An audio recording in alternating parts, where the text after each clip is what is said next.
Time to go. Samus slaps on the old power suit to battle the forces of evil once again in Metroid Other M, the latest installment in Nintendo's long-running sci-fi series. After the critical success of the retro-developed Prime trilogy, Metroid now falls into the capable hands of Team Ninja.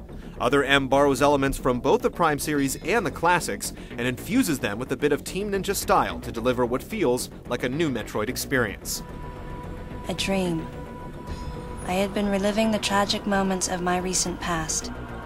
Set between the events of Super Metroid and Metroid Fusion, Other M begins with Samus intercepting a distress signal from a mysterious research station in a remote corner of space. Upon her arrival, she discovers that she's not alone. Remember me? Members of the Galactic Federation, including her former commander Adam Malkovich, have been dispatched to investigate as well. It's not long before they have their first close encounter with hostile aliens, forcing Samus to team up with Malkovich. It's pretty deep for a Metroid plotline, given the series' reputation for relying more on atmosphere than story. One of the biggest changes in Other M is the focused effort on narrative to draw you into the Metroid world. The early goings of Samus's adventure are intermixed with significant chunks of plot, allowing you more insight into her past. Many of them are fully rendered CG sequences, while others rely on in-game presentation. And there's full voice work, much like in Corruption, with Samus getting the lion's share of screen time. My past has left me with an uneasy soul, and as a result, it touched me on some level that Adam would acknowledge that past by calling me something delicate, like Lady. The action harkens back to the old school days, with many nods towards Super Metroid.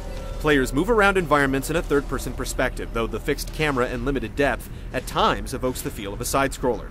Controlling Samus is done strictly with the Wii Remote held sideways like an NES controller, keeping things simple, and she'll auto-aim at nearby enemies if you face in their direction. You can also switch to a first-person perspective quickly by pointing the controller at the screen. Though it's more restrictive than you're used to from Prime, you can look around, but you can't move. Running and gunning is still the name of the game, and several handy weapons and gadgets make a return to give Samus an edge. You start off with your basic power beam and suit, but as you progress, you're authorized to use more of your arsenal. Early on, you gain access to the missile, charge beam, diffusion beam, and bombs, but several clues hint at additional mainstays such as the super missile, grappling hook, power bomb, and more. And though scanning is possible in first-person mode, it's not at all similar to the tedious process of the Prime series.